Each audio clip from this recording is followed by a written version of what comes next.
connecting with nature, with love and devotion. A trusting companion built high on emotion. A good horse and rider, they're patiently trained. Together they're one to let go of the reins. Let's ride some horses, but remember they need a leader to trust in, to help them succeed. Let's ride some horses, that look in their eye. So saddle me up and let's go for a ride. You gotta meet my smiling dog, Patch. Smile for him, Patch. There it is. Good boy. Whoa, let's ride some horses, that look in their eye. So saddle me up and let's go for a ride.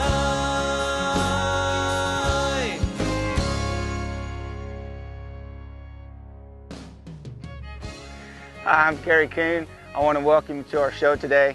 I've got some really good ideas I want to share with everybody today on something that I think is really going to get people excited about what they're doing with their horses, and it's really going to bring the fun out that we're all searching for. And I'm going to keep things simple this morning. What I'm going to start off talking with is noise and movement and how it affects my horse. Now, I'm searching for my ultimate goal. I've got a 4-year-old gelding here that's been ridden a handful of times. He's pretty green. There's a lot of places he still has trouble, but my ultimate goal, as I was saying, I want to be able to get on this horse and have some fun. So I need to understand how noise and movement affects this horse before I get up there, because it's going to affect everything I do if it really bothers my horse. So the first thing that I'm trying to figure out as I approach these horses, I'm going to get this horse moving around here a little bit. And I want everybody to understand and be able to see how, as I bring some life up just through my rope, all I'm doing is moving around here a little bit. And I want you guys to see how this colt reacts. See his reaction, how his body gets tense, how he squats down a little bit there as if he doesn't know which direction to go. This horse is wired to look for a way away from that noise, a way away from that movement, a direction to flee from that stimulus that's bothering him a little bit. So what I want to do is I want to make sure that I don't get in this horse's way, and I want to give this horse some place to go and let these feet really just flow. What I want to say the most, I'm not going to restrict your movement. Now, I can stand here and I can ask this colt to keep his feet still while I rub him with this rope. But here's what I've figured out over the years working with these horses. The manner in which the feet affect the mind changes everything in how this horse approaches what I'm throwing at him. So for me, as I'm standing here and I'm making some noise and movement, maybe this colt gets relaxed enough, or he gets in a mindset where the feet just stay put. What I'm interested in is once I get up here, I'm going to be moving. And these horses will change once their feet turn loose. So my main goal is to get this horse's feet moving and get him comfortable and relaxed with the noise, with the movement, while his feet are flowing somewhere. I don't want my horse to stay put where his mind just freezes, the feet just freeze. Next thing you know, he stood there as long as he could, and then he's just gone.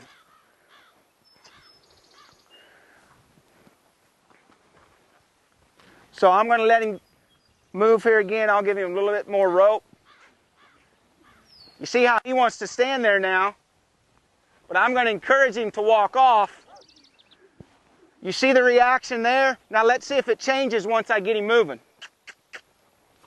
So now that he's moving around there, I start swinging that rope. That's what I'm looking for. I'm looking for this horse's mind to be able to relax while his feet are going somewhere. That's what I'm looking for. Freedom in the feet is going to help the mind turn loose and get this horse more comfortable and more relaxed with what I'm doing. But more importantly, it's going to give me the freedom to move around while I'm up there.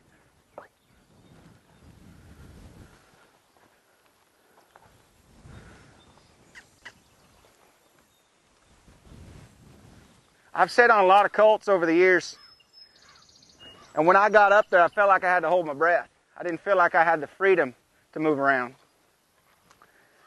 So it took me a little bit of time to understand the importance of what might happen when those feet did turn loose. So for me, I'm not that interested anymore in how quiet my horse can stand still when this noise and movement come up. What I'm interested in is how relaxed the horse can flow once the feet start moving with that noise and movement.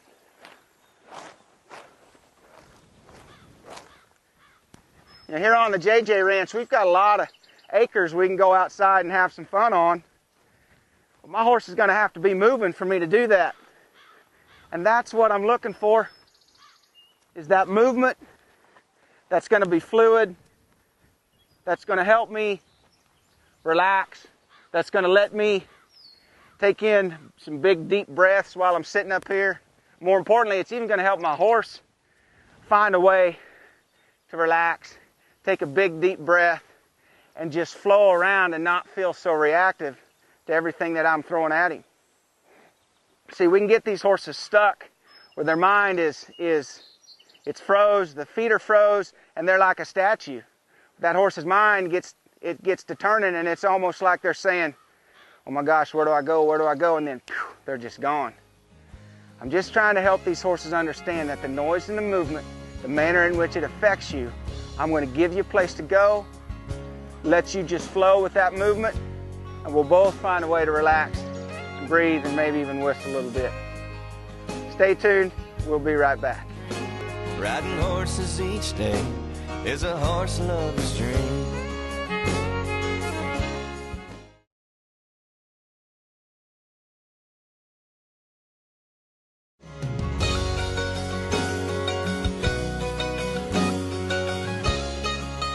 Welcome back, everybody. In our first segment, we were talking about the effects of noise and movement and how it influences these horses. And I really encourage people to think long and hard about how these animals were designed by nature and what that flight instinct tends to get the mind and the feet to look for. And when I'm saddling a colt like this, we're talking about noise and movement, giving my horse freedom to move his feet.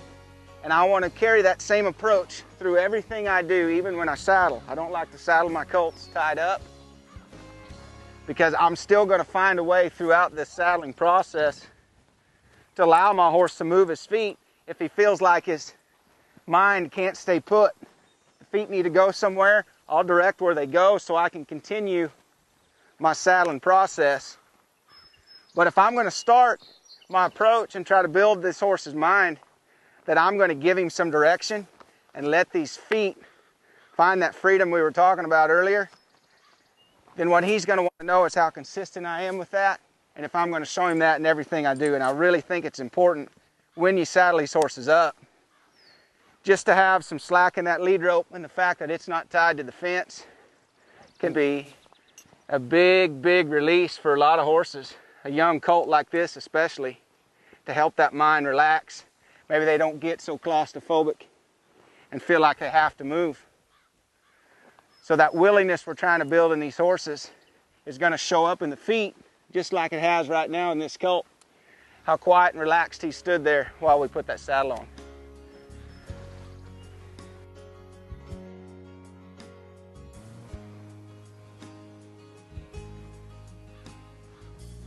Now as we start working these colts, and we get them where we can saddle them and we can ride them, one thing that I love to do a lot of is work these horses off of another horse. It gives me several different perspectives to get this colt comfortable with. Again, the noise and the movement.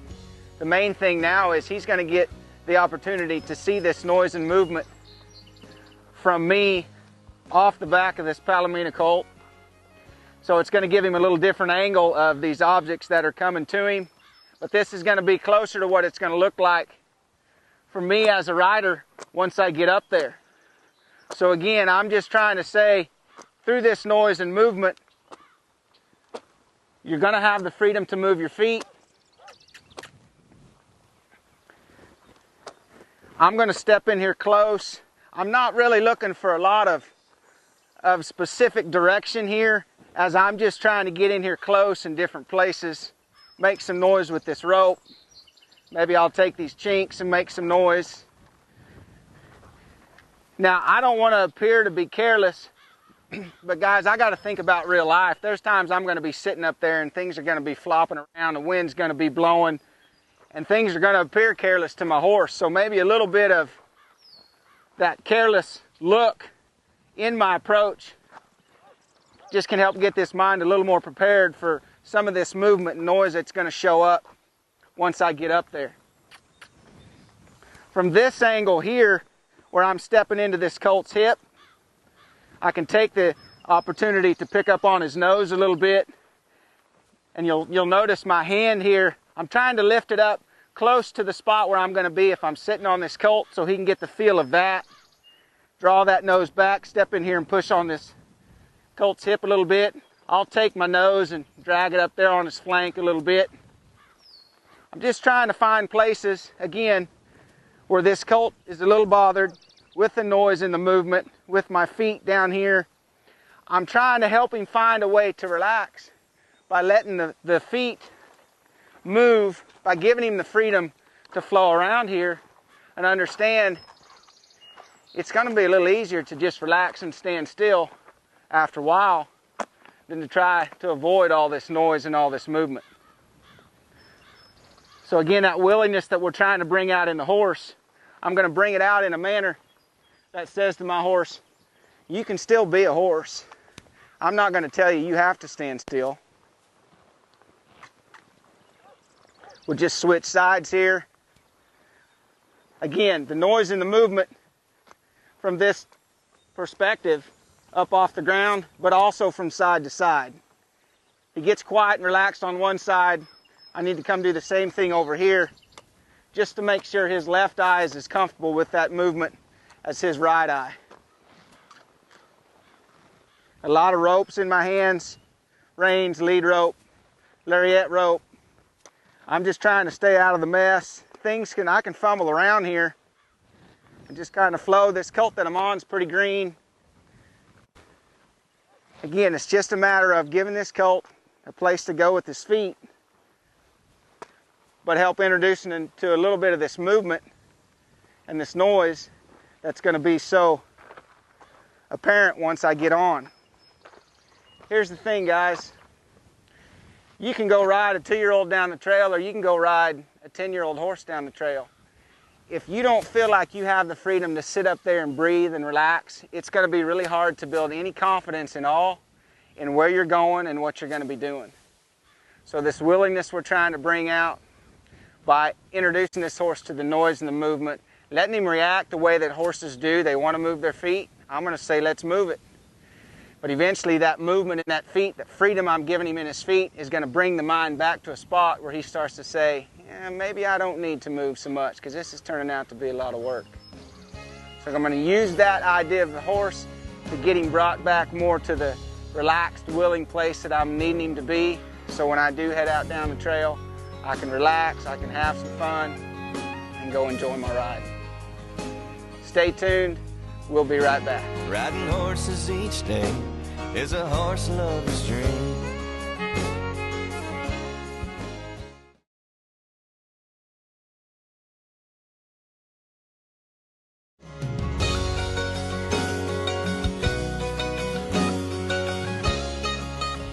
Welcome back, folks. Hey, I think we're ready to have some fun with this colt, so let's see what we can get done now, sitting up here instead of using that other colt.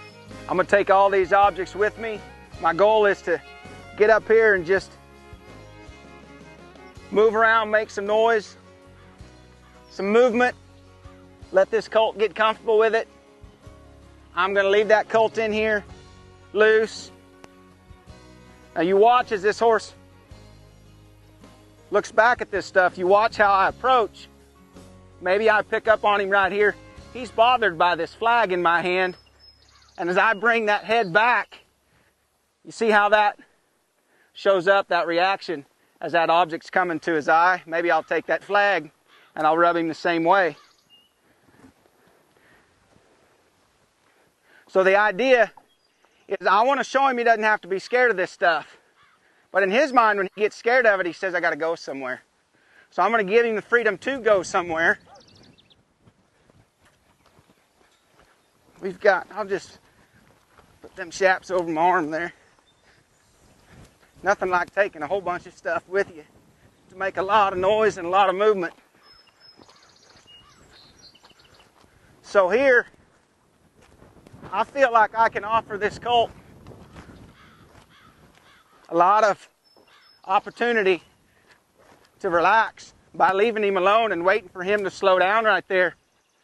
Then I'll bring the nose around and stay with that flag. Maybe we'll switch sides, get this Palomino colt moving a little bit.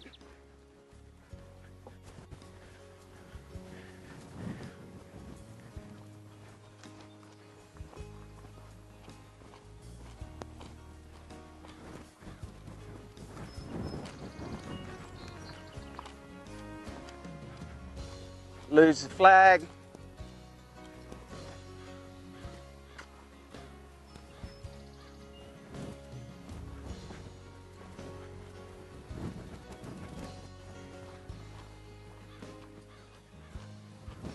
See, that's the kind of opportunity that I don't like to miss.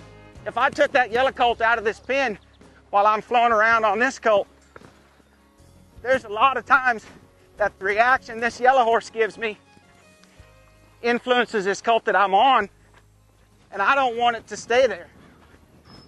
So by leaving that Palomino horse in here and giving this colt the opportunity to deal with the reaction from this yellow horse, not to mention the reaction from all these objects that I've got in my hand, guys, what I'm ending up with is a horse that's not going to be as affected by the horses and the riders that I'm riding with down the trail.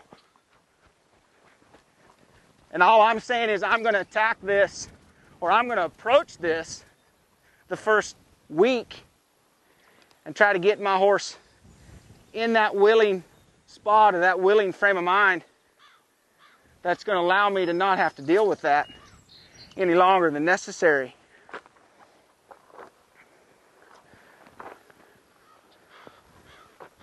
So you see that horse's head getting lower, you see him licking his lips there. You see how the mind is starting to slow down, the mind's starting to relax. Obviously, the feet have slowed down. I know it's not the easiest thing in the world to do, but when you're sitting on a horse as green as this one,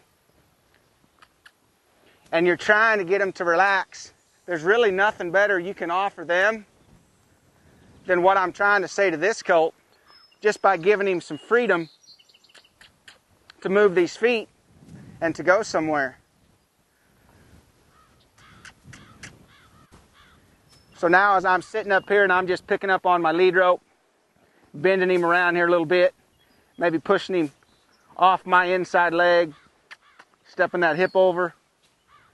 Now I have the freedom to move around a little bit, make some noise, make some movement, relax, and things aren't so reactive.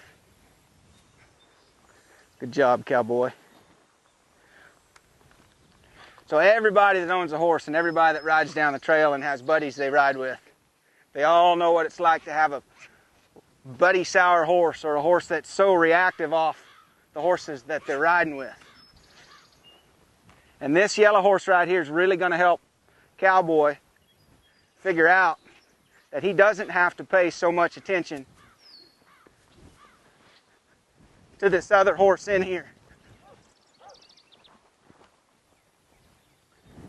Obviously, when that horse goes, he draws on this colt.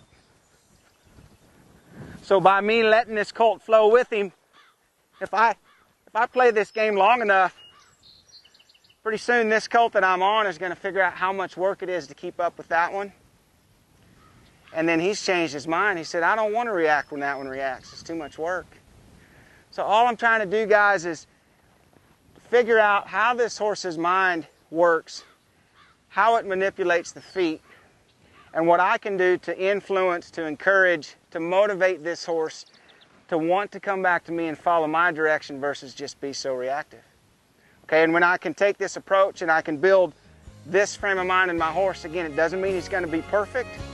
It just means I'm going to have the freedom to make a mistake. And that builds a ton of confidence in me, because then I can relax, take a big deep breath, and go have some fun outside. Stay tuned, folks. Get you something to drink. We'll be right back. Riding horses each day is a horse lover's dream.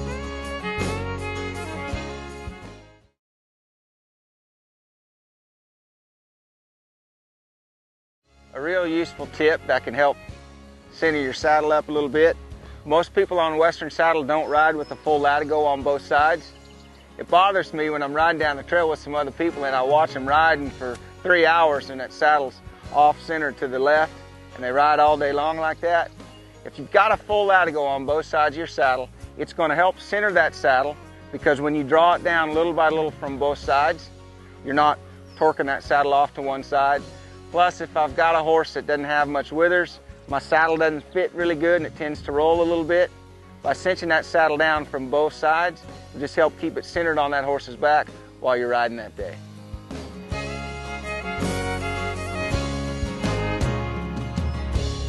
Hey, thanks again everybody for joining us today. I really appreciate your time riding with us today at the JJ Ranch in Coates, Kansas.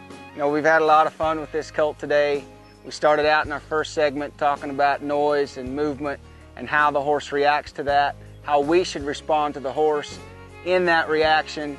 Then we worked him a little bit off that Palomino colt and showed the idea of taking these horses when they're still bothered and working them off another horse to give them the perspective of that noise and movement being up off the ground. Then we crawled up on this colt and actually did pretty much the same thing on this colt that we were using that Palomino horse for, basically just switching roles there.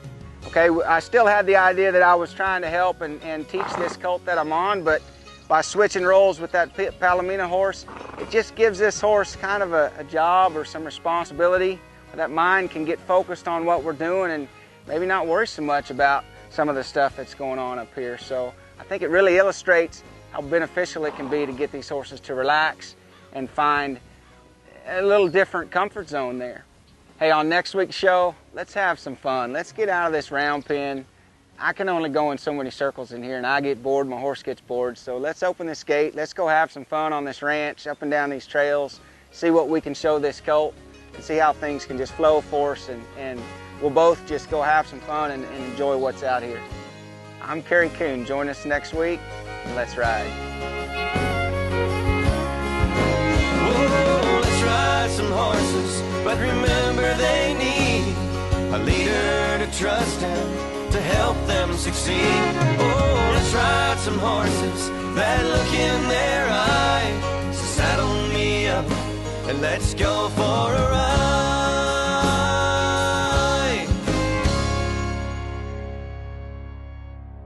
Say goodbye to the folks, Patch.